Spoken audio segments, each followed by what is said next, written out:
Taip, tai mano pranešimas Kraštotyros muziejai ir Lietuvos muziejų tinklas tarpukario Lietuvoje. Daugiau toks apžvalginis, kontekstinantis galbūt kitus būsimus pranešimus, kur bus aptariami daugiau lokalesni dalykai. Muziejų formavimuose ir raidos tarpukario Lietuvos Respublikoje problematika pastaraisiais metais sulaukia vis didesnio istorikų, dailėtyrininkų ir muziejininkų dėmesio.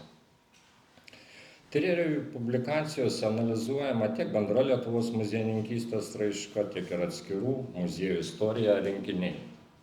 Galime konstatuoti, kad tarpukario Lietuvos viešųjų muziejų tinklą sudarė 3 tipų muziejai, tai centriniai, specializuoti ir kraštotyros. Tačiame pranešime glaustai aptarsime centrinius ir specializuotus šalies muziejus, bei plačiau apsistosime prie kraštotyros muziejų analizės. Remdamiesi daugiausia pirmojo kraštotyros ir muziejininkystės žurnalo Gimtasis kraštas publikacijomis, aptarsime šių muziejų struktūrą, valdymo ypatumus ir jų veikloje išryškėjančią muziejaus misijos sampratą. Pirmosios Lietuvos Respublikos laikais prasidėjo kokybiškai naujas muziejininkystės etapas. XIX amžiuje imperinės Rusijos laikotarpiu susiformavusios Lietuvos teritorijoje veikusių muziejų veiklos kryptis nebebuvo toliau tęsiamos. Plėtota savita tautinė naujoji muziejinė tradicija, kuri rėmėsi 1907 metais Vilniuje įkurtos Lietuvių mokslo draugijos idėjinė programa. Pirmiausia, imta rūpintis svarbiausio muziejų tinklo dėmens pagrindiniu valstybę reprezentuojančių muziejų steigimu.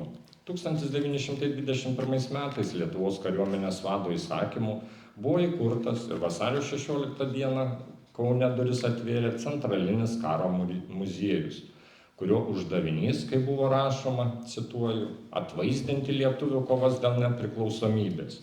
Kaip gimė pasaulio suirutėje Lietuvos kariuomenė, kaip jie augo, žygiavo, mušėsi ir tvarkė kasdieninį gyvenimą.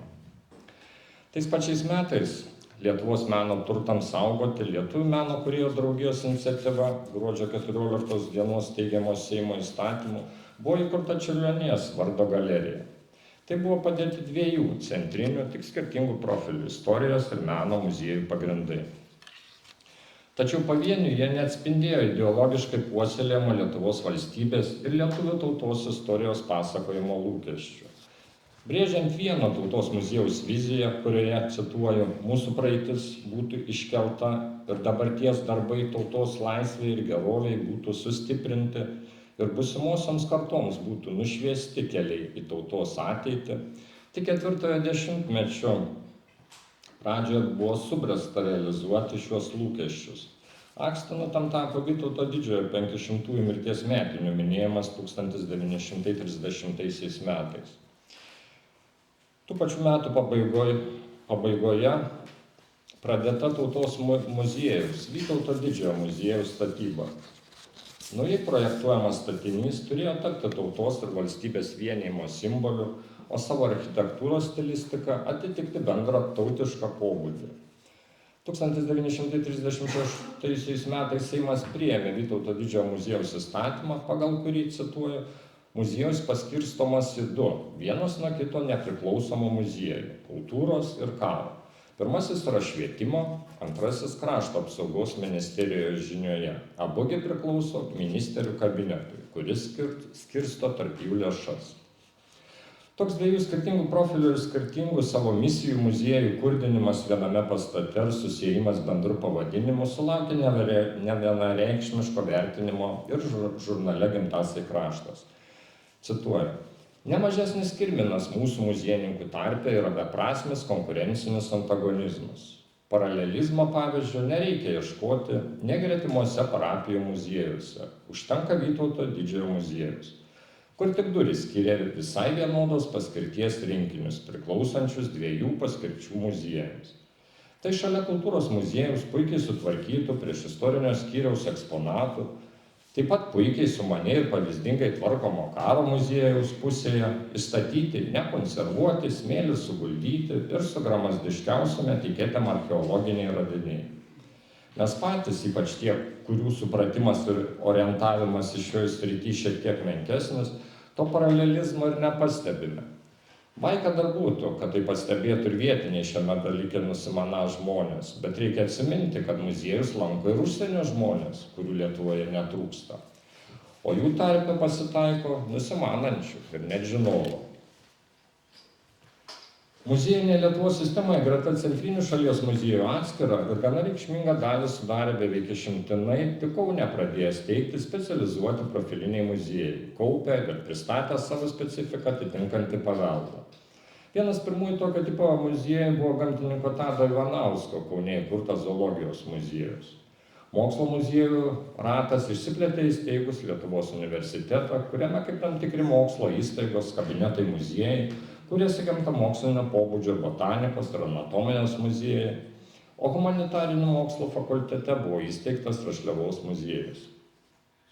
Ambicija turėti savo muziejų neaplenkė ir kitų valstybinių ar visuomeninių institucijų. Antai Lietuvos milicijos rūpesčių įsteigtos kriminalinis muziejus, prie valstybės teatrų teatro muziejus, prie Kauno arkivyskupijos bažnytinio meno muziejus, prie finansų ministerijos prekių muziejus, kuris spaudoje apibūdintas kaip vieta, cituoju, kur galima vaizdžiai pamatyti, ką Lietuva produkuoja. Muziejaus tikslas yra surinkti mūsų žaliavas, jas sistematizuoti, klasifikuoti, nuodugniai ištirti ir parodyti pramonininkams, amatininkams ir darbininkams, ką mes turime, ką iš jo darome ir ką reikėtų padaryti. Tokių jau įsteigtų ar dar tik kuriamų profilinių muziejų kaupusių, kurios nors vienos konkrečios tematikos muziejinės vertybės, tarpukario Lietuvoje buvo daugiau nei 10. Didžioji dalis buvo išlaikoma ir administruojama jos įsteigusių valstybės institucijų ar visuomeninių draugijų. Lietuvos viešųjų muziejų tinkle trečią ir pačią didžiausią grupę sudarė apskričių ir valsčių centruose kūrėsi kraštotyros, ar kaip dažnai to meto spaudoje vadinta provincijos muziejai. Lietuvos regionuose muziejams kuriantis gana spontaniškai, jų sistema, pobūdis ir galima muziejų tinklo raida svarstyta ir žurnale Gimtasis kraštas. Vienas iškiliausių to meto muziejininkų Feliksas Bugailiškis pabrėždamas, kad provincijos muziejai, cituoju, daugumoje iki šiol neturi nei savo veido, nei aiškių uždavinių bei darbo programos ir gyvena dar nenusistovėjusios ir nesubrendusios jaunatvės laiką, siūlė 5-6 kraštotyros muziejų kaip tam tikrų administracinių ir etnografinių principų sudarytų apygardų Žemaičių, Aukštaičių, Dzūkų, Kapsų, Mažosios Lietuvos ir Šiaulių centrų idėją. Likusiems mažesniems apskričių muziejams priskiriant tik siauras paveldo kaupimo ir apsaugos funkcijas. Remdamas iš Švedijos pavyzdžių, panašiai samprotavo ir Juozas Lingis, kuris muziejų tinkle išskyrė 3 kultūristoriškų muziejų tipus – centrinius, provincijos ir apylinkių, vietinius. Bei atkreipė dėmesį savaiminį ir net kiek chaotišką muziejų steigimosi procesą. Cituoju, kur tik nepavažiuosi po mūsų kraštą, visur muziejai. Ant tų muziejų dar muziejai, o ant jų maži muziejukai. Ir visur jie teisūs savo akise, visur jie jų manimų reikalingi, kaipgi ne.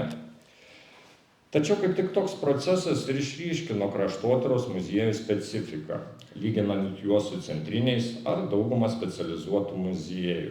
Tai būtent pačios vietos visuomenės iniciatyva ir dalyvavimą kuriant muziejus. Visuomenėje tvyrant krašto pažinimo idėjams, įvairiuose Lietuvos miestuose ir miesteliuose susikūrė ir veikia per 20 tokio tipo muziejų.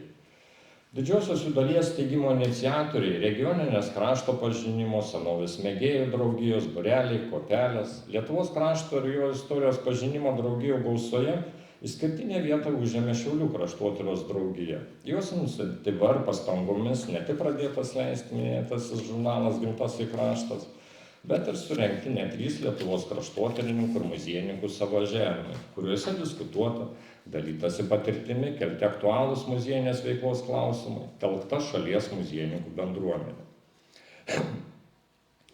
1935 metais Šiaulių aušros muziejaus ir Šiaulių kraštotyros draugijos Spiritus Movens Feliksas Bugailiškis pateikė provincijos muziejų būklės statistinę apžvalgą, įvairiais muziejinės veiklos ir muziejaus valdymo rakursais, charakterizuojančią ir atskleidžiančią kraštotyros muziejų situaciją to meto Lietuvoje. Iš 15 muziejų pateiktos 70 klausimų anketos sužinome jų organizacinį pagrindą ir struktūrą, užimamų patalpų plotą ir sąlygas, saugomų eksponatų ir tam skirtų vitrinų bei spintų skaičių, eksponatų registravimo, konservavimo ypatumus, muziejaus lankomumą, veiklą, finansus. Į šią anketą atsakė 12 kraštotyros muziejų, tai Alytaus, Biržų, Kėdainių, Kelmės, Klaipėdos, Kretingos, Marijampolės, Mažeikių, Panevėžio, Šiaulių, Telšių ir Utenos. Atsakymų negauta iš Plungės, Rokiškio ir Ukmergės muziejų. Remiantis šiais duomenimis galime teigti, kad muziejinio darbo sąlygos provincijoje buvo skurdžios. Nors tik vienas Alytaus kraštotyros muziejus buvo įsikūręs mediniame pastate, o kiti mūriniuose, ne vienas iš apklausoje dalyvavusių muziejų neturėjo specialiai pritaikytų patalpų. Pusė jų glaudėsi pastatuose, kuriuose buvo įrengti butai, parduotuvės ar sandėliai. Centrinį šildymą, vandentiekį, apsaugą nuo vagysčių, grotuotus langus turėjo tik 3 muziejai, automatinį gesintuvą 1. Daugumai muziejų trūko patalpų. Mažiausias erdves turėjo Kelmės muziejus, tik 12 kvadratinių metrų, didžiausias Šiaulių Aušros muziejus šiek tiek virš 1000. Visi kiti muziejai tenkinasi nuo 30 iki 200 kvadratinių metrų patalpose. Tad beveik visuose muziejuose ekspozicija ar saugykla glaudėsi toje pačioje erdvėje. Tik 5 muziejai turėjo algą gaunantį darbuotoją, o didžiumoje jų nebuvo net nuolatinių sargų. Iš muziejams skiriamų lėšų didžiausią dalį sudarė savivaldybių, miesto apskrities ar valsčiaus finansavimas nuo 63 iki 100% viso muziejaus biudžeto. Kai kurie muziejai gaudavo švietimo ministerijos dotacijas, kurios sudarė nuo 8 iki 27%. Trečias muziejų finansavimo šaltinis - kraštotyros draugijų lėšos. Muziejams išlaikytojai buvo skiriama nuo 3 iki 16%. Tačiau visas šias pajamas, cituoju, praryja butas, kuras, personalas ir inventorius, mažai beliekant jų kraštotyriniam darbui bei senienų apsaugai platesne reikšme. Muziejų būklė kiek keitėsi 40-mečio antroje pusėje. Ne vienas muziejus persikėlė į erdvesnius muziejinėms vertybėms saugoti ir eksponuoti tinkamesnius pastatus. 38 metais atidarytas pirmasis ir vienintelis specialiai kraštotyros muziejui pastatytas pastatas Telšių Alkos muziejus. Nuo 36 metų planuota tokį statinį ir Panevėžio muziejų. Nors darbo sąlygos buvo sunkios, kraštotyros muziejai muziejinę veiklą vykdė gana aktyviai. Remiantis tos pačios anketos duomenimis matyti, kad 1934 metų pabaigoje muziejų rinkiniuose buvo sukaupta nuo 300 iki virš 6000 eksponatų, saugomų vitrinose ir spintose. Beveik visuose muziejuose eksponatams kaupti organizuotos išvykos į kaimus, o rimtesnės ekspedicijas, naudodami mokslinius tyrimo metodus ir priemonės, rengė 4 muziejai. Muziejuose taip pat rengtos paskaitos, minėjimai, iškilmės. Tik vieną Kretingos muziejų buvo galima lankyti kasdien. Kitus muziejus 2-3 kartus per savaitę. Mokamas lankymas buvo Panevėžio mokestis 20 centų ir Šiaulių mokestis 50 centų muziejuose. Be eksponuojamų sukauptų rinkinių teminės parodas tais metais surengė Mažeikių, Marijampolės ir Šiaulių muziejai. Natūralu, kad sąlygos vykdyti ir plėtoti muziejinę veiklą buvo skirtingos visuose kraštotyros muziejuose, o augant ar atvirkščiai silpstant muziejų jos ir kito. Skyrėsi ir pačių muziejų darbuotojų profesinės kompetencijos ir gebėjimai, kuriems kelti gan aukšti reikalavimai. Anot Pauliaus Galaunės, cituoju, muziejininkas turi būti lygiai taip pat kvalifikuotas žmogus, kokiu turi būti ir kiekvienas kitos srities specialistas. Iš muziejininko nedaugiau reikalavimai, jis turi būti plačios erudicijos žmogus. Jis privalo mylėti muziejų, jo eksponatus ir darbą su jais. Sugebėti eksponatams grąžinti, įkvėpti gyvybę. Mūsų muziejininkų darbas, galima pasakyti, yra vienas sunkiausių, nes tie mūsų muziejai turi vos vieną muziejininką ir jis čia turi būti visu kuo, neišskiriant sargo pareigų ėjimo. Beveik visi mūsų kraštotyros muziejininkai dirba didelį idėjinį darbą ir dirba jį idealistinio jausmo vedami. Tad beveik kiekviename Gimtas į kraštas numeris pasirodydavo publikacija skirta profesiniams žinioms plėsti ar konkrečioms muziejinio darbo problemams pristatyti.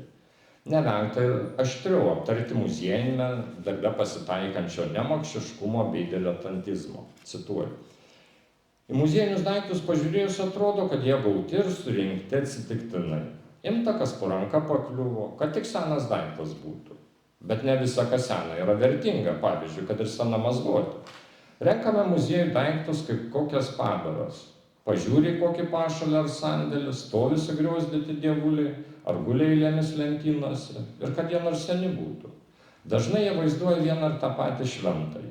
Jų išvaizda ir dydis vienodi, jų dažai sveiki, gulia jų eilė su vinimis pilve, ar skylė, per kurią žemaitis dievotojos vinimis buvo prie koplytėlės prikalęs, tikra dievų lavoninė. Nuo 4 dešimtmečio aktyviau pradėti kelti muziejaus kultūrinės ir visuomeninės misijos klausimai.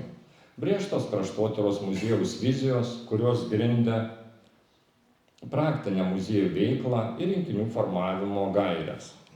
Remiantis tuomet dominavusiomis kraštotyros ir tautotyros idėjomis, pagrindinė kaupiamų rinkinė dominantė tapo kaimo paveldas ir valstietiškoji buitis, eliminuojant kultūrinį miesto dvaro palikimą.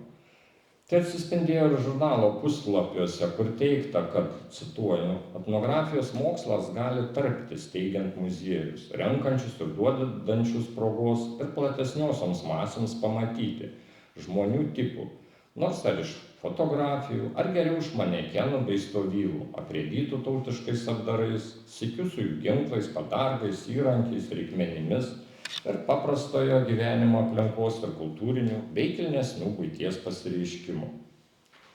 Apibendrinant galima teigti, kad 20 amžiaus 3 dešimtmečio pradžioje Lietuvoje pirmieji muziejai buvo steigiami gana spontaniškai. Vis dėlto tuo metu buvo padėti nacionalinės muziejininkystės pagrindai ir nuo 4 dešimtmečio muziejinė veikla buvo plėtojama sistematingiau. Pamažu susiformavo Lietuvos muziejų tinklas, kurį sudarė 3 skirtingo pobūdžio muziejinių institucijų tipai. Nacionalinis muziejus Vytauto Didžiojo muziejus Kaune, išlaikomas centrinės valdžios, valstybės institucijų ir draugijų įsteigti specializuoti profiliniai muziejai ir pati gausiausia į kraštotyrą orientuotų visuomeninių savivaldos muziejų grupė šalies regionuose, kurią daugiausiai išlaikė vietos savivaldos. Tačiau muziejų kūrimas ir plėtra, kuri tarpukariu buvo pamažu bei gaunanti visą Lietuvą apimančios racionalios muziejinės struktūros požymių, sustabdė sovietinė okupacija, pakeitusi ir Lietuvos muziejų tinklo sąrangą ir pačios muziejininkystės veiklų turinį. Ačiū už dėmesį.